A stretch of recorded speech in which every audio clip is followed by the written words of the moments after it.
even when you are toasting. I'll use an example. So I have 2 glasses here. This is person A, this is person B. Person A is of a higher standing in the community or in business, and having respect hierarchical order is very important in the East.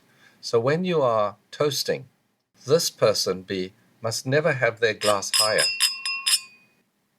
It would be disrespectful and it would be unintentional, but it would be recorded that you've caused this person to lose face in public.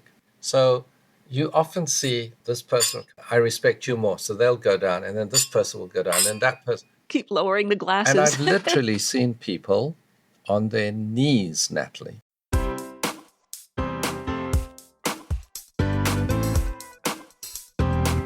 Do you have a thirst to learn about wine? Do you love stories about wonderfully obsessive people, hauntingly beautiful places, and amusingly awkward social situations? Well, that's the blend here on the Unreserved Wine Talk podcast. I'm your host, Natalie McLean, and each week I share with you unfiltered conversations with celebrities in the wine world, as well as confessions from my own tipsy journey as I write my 3rd book on this subject. I'm so glad you're here. Now pass me that bottle, please, and let's get started. Welcome to episode 229. Do you know there's a polite way and a rude way to clink glasses when toasting someone in some cultures? Are you curious about great pairings for truffles and caviar? And why have Instagram and TikTok exploded in popularity as a way to learn about wine? You'll hear those tips and stories in part 2 of my chat with Dr. Clinton Lee, a wine social media influencer with over 2 million followers. You don't need to have listened to part 1 from last week first, but I hope you'll go back if you missed it after you finish this one. Now, a quick update on my upcoming memoir, Wine Witch on Fire, Rising from the Ashes of Divorce, Defamation, and Drinking Too Much.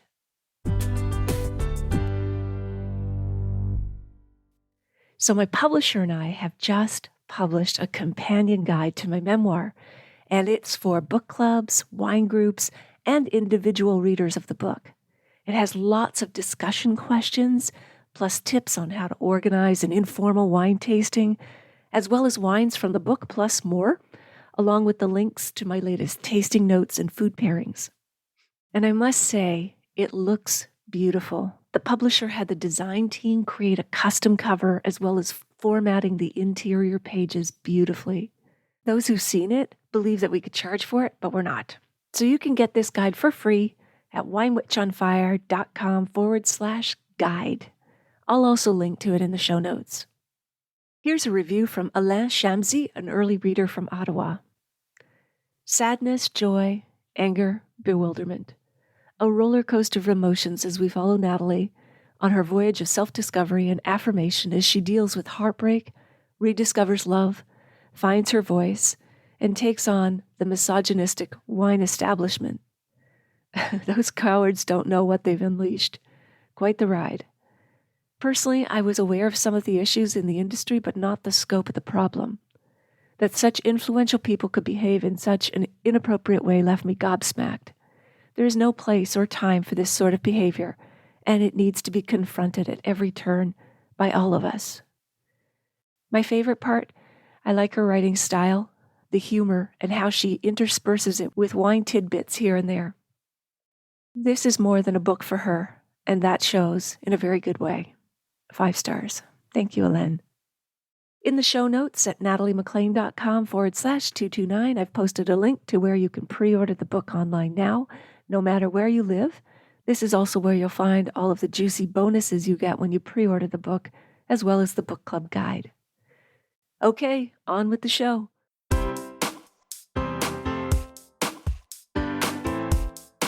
So what do you think people misunderstand about manners and etiquette in general, but then we'll narrow it down to wine etiquette? You know, through the social media that has been very popular, and I'm very thankful for the support that I've had, I do read, I would say, a very high percentage of all the comments. There are, of course, those you get frivolous comments, and then you have more of the serious ones. But there is a common thread through most of them. And one of the themes that comes across is, oh, it's old-fashioned. I want to drink any old way I want to drink. It's my wine. I paid for it, and I will drink it the way I want to. Well, that's perfectly fine in private, I would say. But when you're drinking wine, wine is a very social activity. People enjoy Yes. it for the wine itself, what's inside the bottle, what that bottle represents. You know, for someone who's born in 1985 and they are presented with a 1985 bottle, oh, that's the year I was born, they would say. Oh, I remember. And what happened that year? What was the weather like? It's a talking point, number one. And you could be swilling and drinking the wine in any manner you want, but perhaps, again, not everybody behaves in the same way. So even when you are toasting, I'll use an example. So I have two glasses here. This is person A, this is person B. Okay. Person A is of a higher Right. standing in the community or in business, and having respect hierarchical order is very important in the East. So when you are toasting, certainly with someone from the East, this is A, who's higher level, B, perhaps not of the same level. When you toast, this person, B, must never have their glass higher. Huh. It Be would be disrespectful. disrespectful, and it would be unintentional, but it would be recorded that you've caused this person to lose face in public. So Wow. you often see, oh, this person will come, no, I think you should be, I respect you more. So they'll go down, and then this person will go down, and that person. Keep lowering the And glasses. I've literally seen people on their knees, Natalie. Yeah. Doing At this? banquets. Oh my goodness. Yes. It's like Wow. the honor to pay for the bill. That they rush there, Right. and you've seen people engage in fisticuffs to say, oh, no, I've got to pay. Yes. Really? Yeah. Oh my goodness. Have you seen another sort of wine cultural or etiquette tip that you can share with us? You mean in terms of toasting? It could be toasting. It could be anything else related that we might not be aware of. Not so much, pour a third glass level or whatever, but like that toasting is really interesting, the lowering of the glasses. The lowering of the glasses would be one. Another one I would say is if you happen to be involved with anyone from Korea, and after you've toasted, Okay. and let's say Yeah. I would want to give you more respect, Natalie.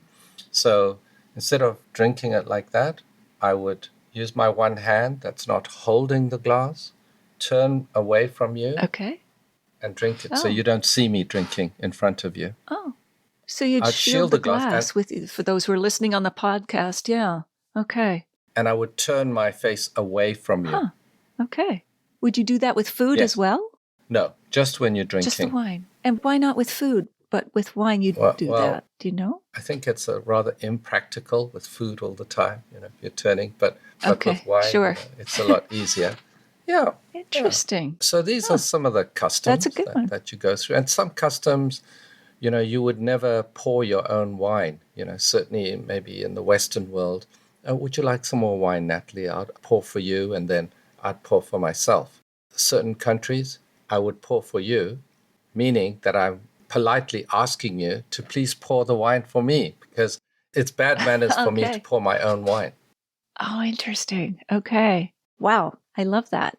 So fascinating. Let's go back Sure. to social media, which we've touched on. You have a massive following. So how many followers do you have on like Instagram and TikTok? Well, clearly it's over 2 million plus. We don't keep a count on it. After we hit the 2 million plus, we focus on the content. amazing. We focus on what the audience is looking for, and whatever questions that they pose to us, we make great and concerted effort to answer them. And we do get a long list of videos that they would like. Oh, really? So they're always interacting with you, asking questions, and that's the basis for your content, answering their questions? It's part of. And there's certain themes. Okay. I like to keep the content fresh, like what's happening in the world, what are we looking at? And also the audience. It's very important. Okay. And one of those aspects is the one sector that of our followers, they are not familiar with certain cultures or etiquette. And in my book, for my research, there were certain factors that I attribute to this difference in thinking. I would ask the viewers and also the listeners, next time you're in a situation, bear for a minute or even a few seconds. There are 8 billion people living on this planet. There is 7 generations living together for the first time at the same time. Wow. We individually represent 0.90125. Is that we as in Canadians? No, as an individual. Oh, as an individual. Sorry. Yes. Okay. Yeah, as an individual. Okay. North America, that's USA, Canada, we only represent 5% of the world's population. 5%. Wow. If you look at demographics for the next 10 years, the influx of Asian, African, Latin American will be in excess of 85% of the world's population. Mm-hmm. It's not practical to expect everyone will follow the 5% population, especially with globalization. When you're traveling, you need to be aware for business and personal. How do they behave? How do they eat? Not everyone's going to shake your hands. Some will bow. Some will put their hands together, like in Thailand or in India, they would say, namaste, kapunka, or they will bow, like in Japan. And, do you have your hands by your side or in front of you? All these things come into play. So you need to deal with generational. Now, generational, like the millennials, the Gen X, the Gen Z, this instrument, this I'm looking at phone, the smartphone, yes. that has changed the entire thinking and format of how people behave. Because they can, at snap of the fingers, they can get information about literally anyone, anything in a flash and a blur that wasn't available before. So generational change, you have, depending who you interact, and this is my advice, depending who you interact with, just be aware that if they are belonging to an older generation, every day they are seeing the world that they grew up in disappearing. They fear what's happening in the future. You think about ChatGPT, you think about AI. Sure. Just Facebook for some people is very difficult. And yet for the younger generation, this was their umbilical cord. They've known nothing except to have that. Yes. So I think if you understand the generation, then you understand effects of the immigration and then the technology, you are now starting to appreciate how etiquette has changed not only through geographical, but also through generational. And so how are you appealing to multi-generations on TikTok and Instagram? Because you must be, with the kind of followership you have. Are you gearing certain videos for Gen Z and others are for baby boomers? I mean, how are you doing that? As I said, it's the followers. And I like to see the content that we produce with my entire team is one of being a bridge. We're the bridge to create the understanding of what the younger generation, and let's say the boomers, what do the boomers expect? Because you're going to have to deal with them for at least another 10, 20 years. And the younger generation, you are setting the new parameters for yourself. So I always say to the viewers and listeners, your time will come. Life is a circle. You're young now, you'll become adults, and you will grow old. So how you treat the elderly now will be how you will be treated when you become older. So the content is there as a conduit, as a bridge, as a channel, so that both generations, all people have a way to realize, oh, this is how I grew up. Now I understand why they do this in this particular country, or why did that generation do that? You see, it's very different. Mm-hmm. Yes. And what have been the 3 most interesting posts or videos that you've done that have elicited the most feedback and response, the most popular topics when it comes to wine? Oh, to wine? Yes. To wine. I think one of the things that I don't do is I don't pick up a bottle of wine and I will say I'll share my views. You can share the facts for sure. Let's say this is a bottle of wine from Italy. The grape is XYZ. It was made with oak. There's a vanilla taste. There's a hint of coconut. So perhaps it's American oak that they used. As wine professionals, there's certain markers and identifiers that we know about. I find that you have to reach a certain level to truly appreciate that. So in Sure. terms of the wine that I found was the order. Everything in life has an order. So, Okay. it's a very clearly comical example, but as men, if we're going to shave, we don't dry shave and then put on the shaving foam after, right? You put the shaving foam, then you would shave, and then maybe you put aftershave. There's a certain methodology. So when you're tasting wine, you're not going to taste sweet wine first, and then go to red wine, and then bubbly, and then go to a white wine.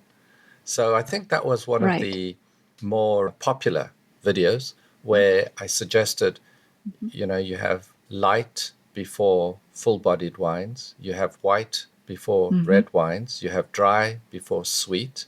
And I always suggest going from left to right because most flights are created, as we know as professionals.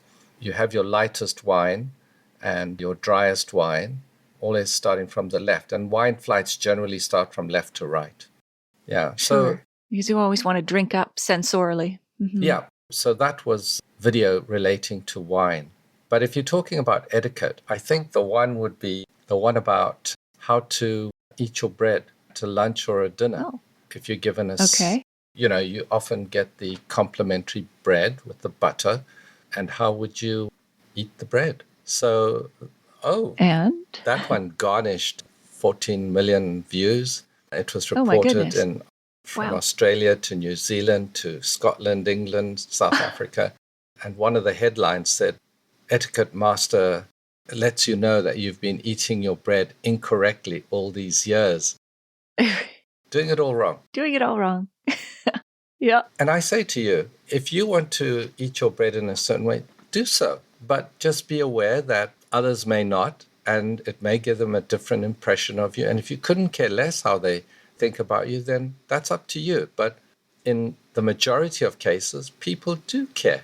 And how should we eat it? Well, if you go to my video and social media collection, you'll be able to see. But you would take the piece of bread, put it onto your plate, and then you would use your butter knife and place the butter onto your plate. And having done that, tear your bread into a small mouth-sized piece, butter that piece of bread only, and then pop it into your mouth, enjoy it. And when you're ready for another piece, tear off another mouth-sized piece, as opposed to lathering it with butter in one huge slice, picking up the whole slice and then biting into the piece. Tearing it off with your teeth. Yeah. Right. Great. Yeah. I learned that one later in life, but everything is a language that conveys who you are. So I think if we care about that, so let me ask you a question, Natalie. So, you said you've learned that. What's your impression when you see someone just picking up the slice of bread in its entirety, lathering it with butter, using the common butter bowl and lathering it on, and then picking up the entire piece and eating it? Well, my first response is empathy. That's where I used to be. But my second response is someone needs to help this person. I mean, if they care at all with perception or whatever, it makes more sense too. I mean, there is you're not going to get butter over your mouth because you're not chawing away at a big piece. But I came from a very simple family on the East Coast, and not that all families are like mine, but we didn't dine out much. So I didn't get to those finer manners of dining out until I got into the wine and food world, even to properly holding your knife and fork. We were always sort of very casual. So as I became aware of it, though, I appreciated that. I didn't feel like it was a platform for snobbery, but I think you can make refinements in all kinds of ways. For me, I was a dancer for years, so it's refining your technique over and over so that you have a better performance. And again, not the dinner's performance, but I think there is an art of enjoying that can be elevated with some of these I think that's a great word. Tips. Elevate. Yeah. Yeah, absolutely. Well, speaking of elevating, why Sure. don't we taste some wine? Because I know that you have a couple bottles there, as do I. So I would be very curious as to which wines you've chosen Okay. and why. And let's give Sure. them a taste. Well, my first wine that I have, it's a white wine, and it's from Okay. Vinoscenti Vineyards here in BC. It's a local wine, and so I decided I'd choose New World wine, and it is a blend of Terrific. Riesling and Gewürztraminer, which I find interesting Okay. because Gewürztraminer is the lowest acidity in white wines, and Riesling is the highest. And both come from the sort of floral base, so it's very aromatic. Yes. And the name itself, Alla Famiglia, to family, I find very intriguing, welcoming, and inviting. So, Oh, that's terrific. And how does it taste if you want to give us thoughts on how it tastes? In the meantime, I'll pour mine for sound effects. So I normally like to give the swirling 8 times. Why is that? Well, I do it 8 times because for Asians, certainly Chinese, it's a superstitious number. It's an auspicious number. Okay. It rhymes with growth. So I like to give it 8 times. It gives it enough time, and it's a very welcoming number, 8. So I like that. That's what I like to do. Well, then you certainly, as they say, volatilize the esters in the wine. You know, we do want to get the wine moving to smell it for sure, get the aromas up in the glass. So when I'm doing tasting, I like to use these ISO glasses because they're very versatile, and I find the bulb is bigger here, and, you know, at the rim it's narrower, so it captures the aromas. So I'm getting crisp, citric, green apple, lime, hint of white flowers. It's quite a young vintage. Let's give it a taste. Sure.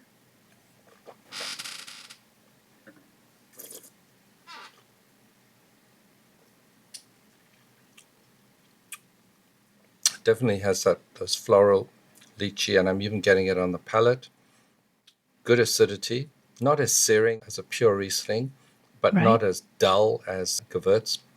A lot of acidity coming out, which is good when you're pairing with food, as you know. Absolutely. And the thing about Gewürztraminer, I mean, Gewürz means spice, and a lot of people default to saying, okay, that's the perfect pairing with spicy food. Now, this might be an exception because you do have the Riesling offering acidity, but do you think that is a classic or a good match, Gewürztraminer and spicy food, or is I think it's a difficult match. Yeah, I think so. On a personal note, I find that Gewürztraminer, because of the lack of acidity, of course, the Gewürz it's German for spicy, and Traminer is the village where this grape originated from in Italy, northeast, Traminer, so Gewürztraminer. But because of the lack of acidity, I find it's a rather difficult wine to pair. I find if you are going to pair food with Gewürz, your food should be somewhat a little bit more acidic. So if you're going to have fish and chips, add a lot of lemon to your fish. You might get more of a balance. But that's why this Riesling, as you mentioned, with the Gewürz, it allows you to have that balance of spiciness. But I would tend to go more for Riesling for spicy foods. And perhaps a little bit off dry, just to counter the spiciness. Maybe around, I would say even at 13, it's a little too dry for spicy food. Certainly if you use like Sichuan peppers, Indian food, it's quite different. But certainly Thai, I would say, I'm sure you've had many different wines, but I'd say anywhere between 11.5 to 12.5, more in between 12 to 12.5 alcohol by volume. Okay. You give that off dry. That would be what I would recommend. Absolutely. That sounds terrific. And I'll just show you the one I've been sipping on as well, which is Kacaba from Ontario and a Sauvignon Blanc, but I find it very floral. And I should just note for those who are listening that I'll put links to these wines in the show notes in case you're interested in finding them. But yeah, it's a nice light wine that has that sort of lime blossom, more floral than I expect from a Sauvignon Blanc, which usually for me is herbal, classic New Zealand Sauvignon Blanc. But I quite like this one. Well, I'd like to try it one day. Yes, absolutely. And I yours. What is the other wine you have with you there? On the red wine, I've chosen Bocale. It's a Bocale. This is a Rosso, right? And so from Italy? Yeah, so it's from Italy. It's from a region called Montefalco. Okay. And Montefalco is the center of the grape. As you can see, I'll show you here. So you see it's sort of like shaped like a little container, because in Sure. Italy, the word sort of Bocale is container. So Ah, during the harvest time, in the ancient times, and even today, people within the village can go to the winery or go to the olive farm, and they will take their little container and it'll get filled up, and then they'll be charged accordingly. And that is what they call the Bocale, the sort of mouth of it. But what's interesting is this particular bottle that I chose is from the Old World, from Italy, from a region called Umbria. And Umbria is the only landlocked province in Italy, huh. right? And Okay. Montefalco is the center of the grape called Sagrantino. Now, Sagrantino is the most tannic grape. It's not Cabernet Sauvignon, it's not Nebbiolo, it's Sagrantino. And if you have a pure Sagrantino bottle, it will last you easily 25, 30 years plus. Wow. And in certain parts of Italy, from certain producers, a Sagrantino wine, a wine made from this grape, is what they call the 3-generational wine, Huh. because you buy it not for you to drink, because it would be too tannic, nor for your children, but for your grandchildren. Wow. And That's this great. one, this Rosso, has Cabernet Sauvignon blend. And being from Italy, you've got to have Sangiovese. Of course. Yeah, so Yes. it's got Sangiovese, Sagrantino, and Cabernet Sauvignon. Sounds wonderful. Look So it forward to has all hearing what you those. think. Yeah. Yes.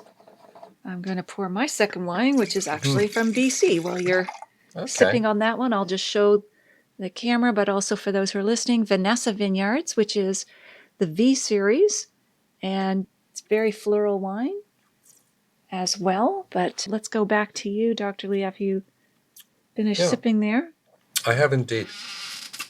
It's on the notes, this is a 2017. Okay. So So still youthful. it's still youthful. Definitely, I'm getting some dark fruit and red fruits on the nose.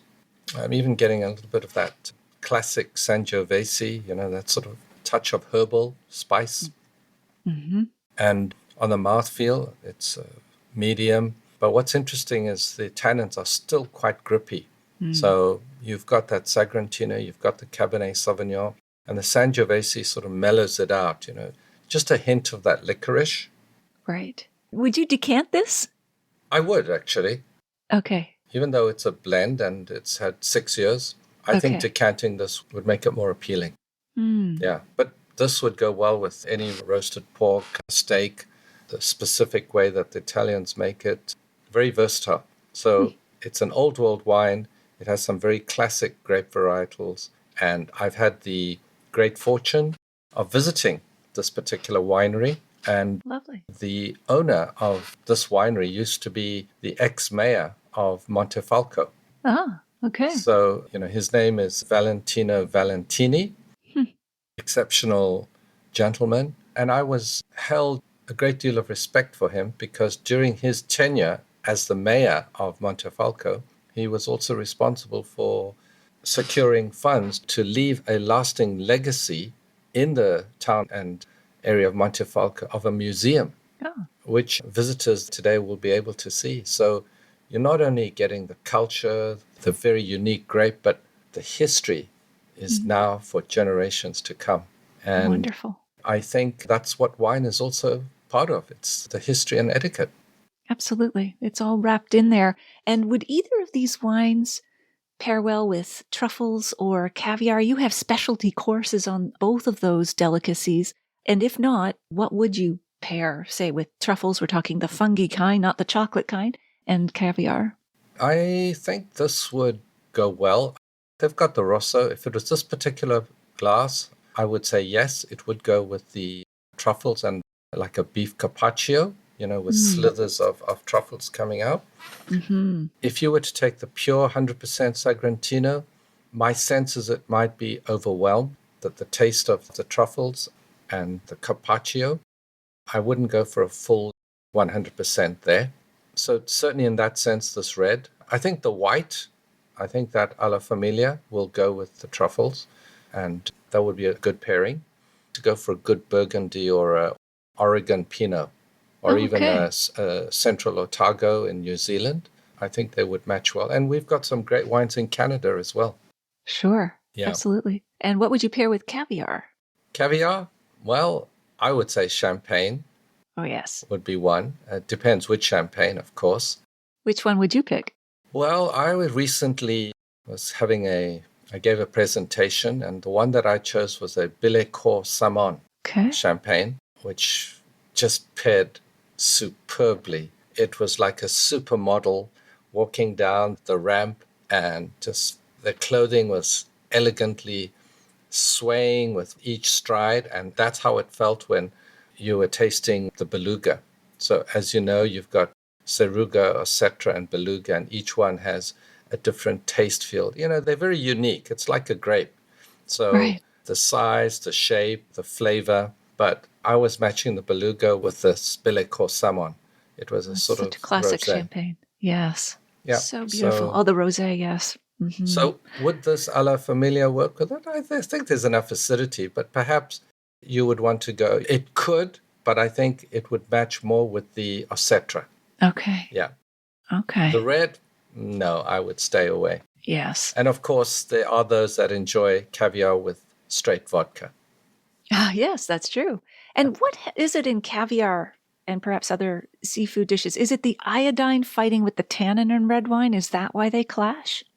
Yeah, in part of my studies, certainly when you're dealing with seashells, any Yes. seafood with shells, there is that chemical reaction of the tannins with the shell, which gives you that metallic taste in your mouth. Right.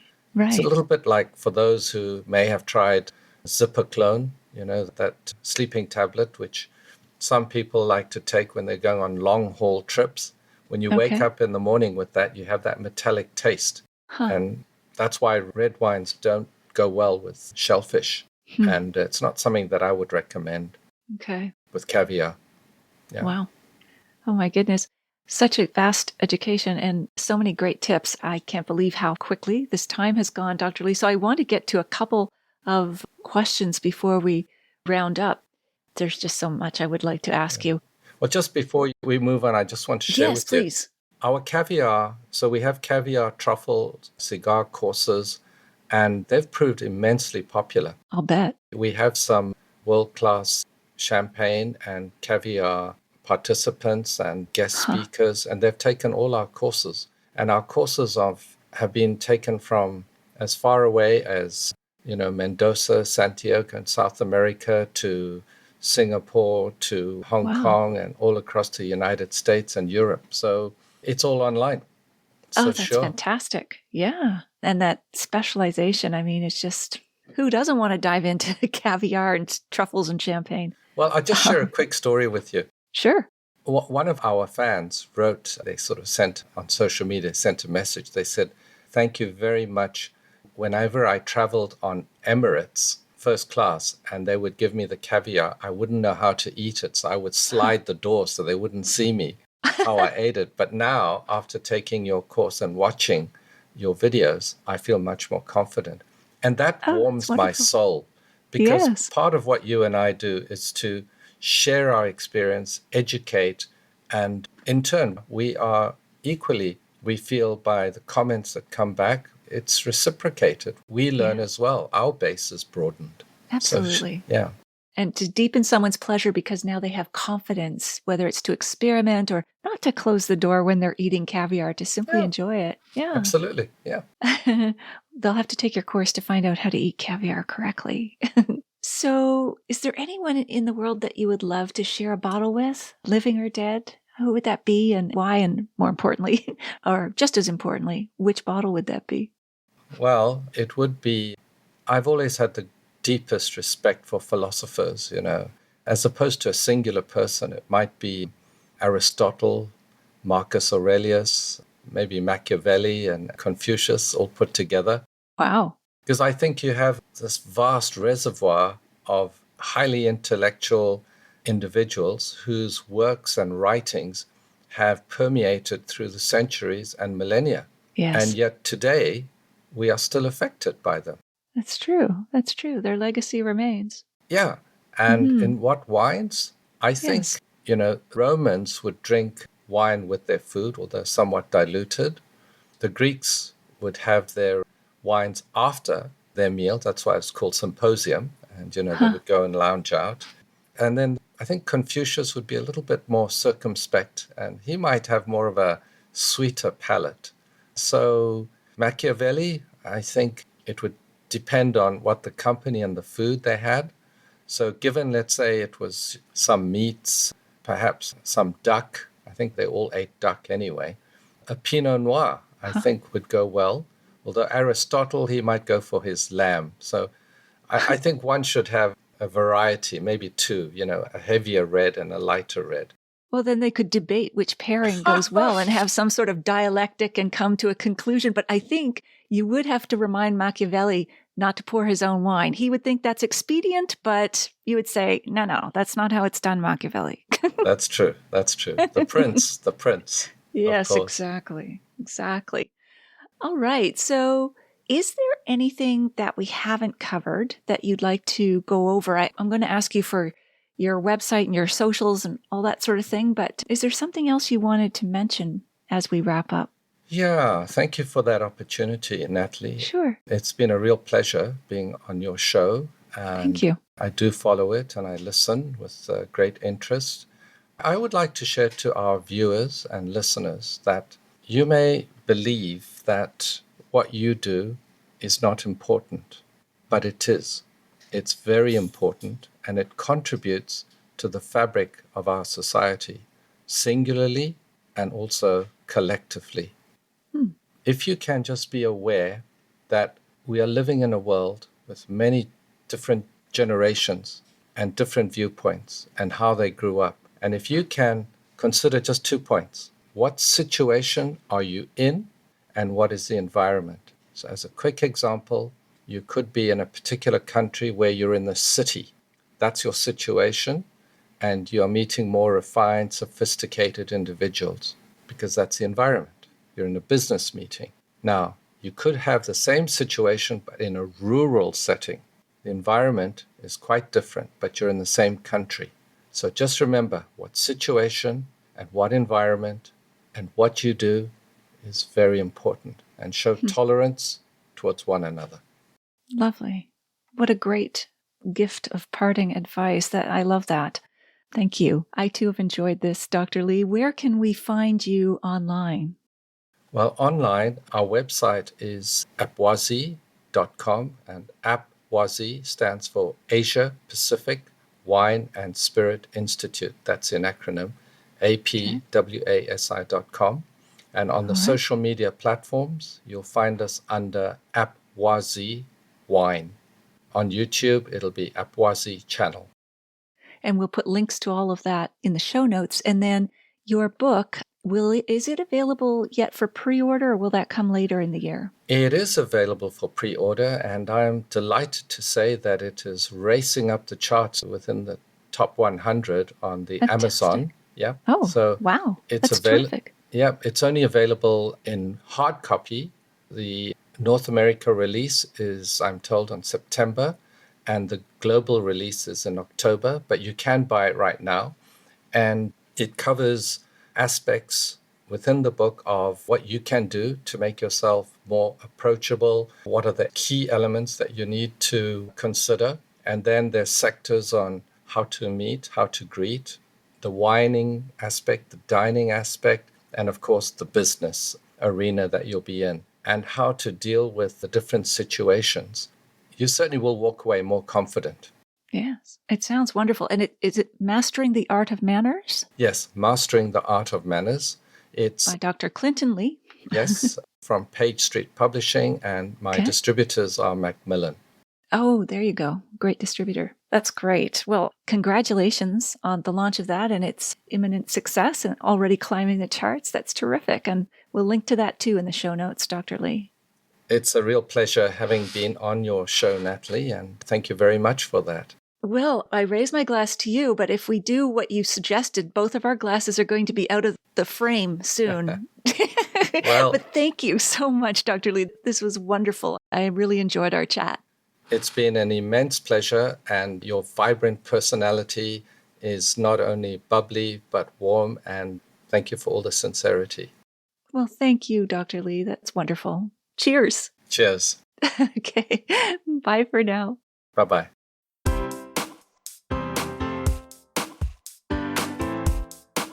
Well, there you have it.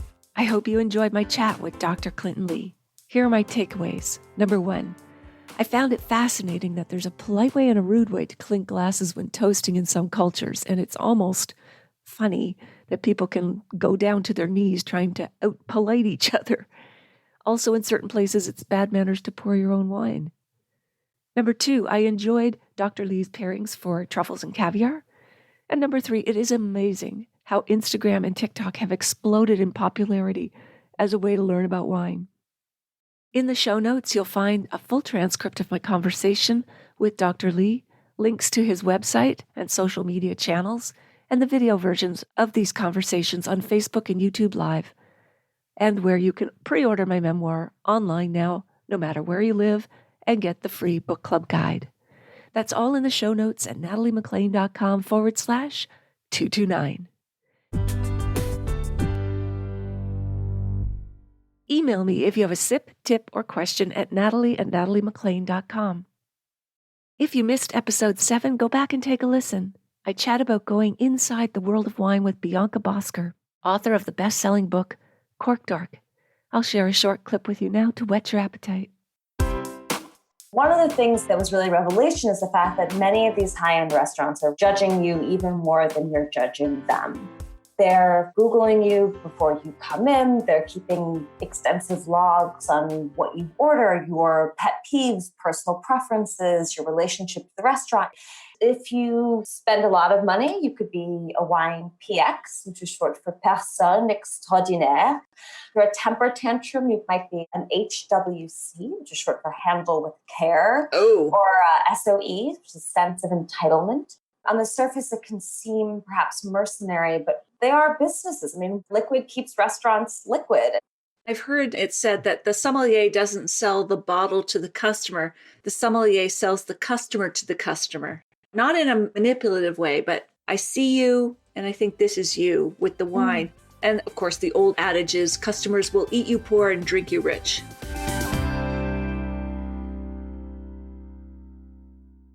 If you like this episode, please email or tell one friend about it this week, especially someone you know who'd be interested in the wines, tips, and stories we shared. You won't want to miss next week when I chat with Chuck Kramer, host of the Mr. California Wine Podcast. Thank you for taking the time to join me here. I hope something great is in your glass this week.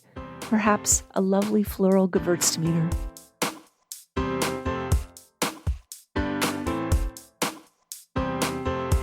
You don't want to miss one juicy episode of this podcast, especially the secret, full-bodied bonus episodes that I don't announce on social media. So subscribe for free now at nataliemaclean.com/subscribe. Meet me here next week. Cheers.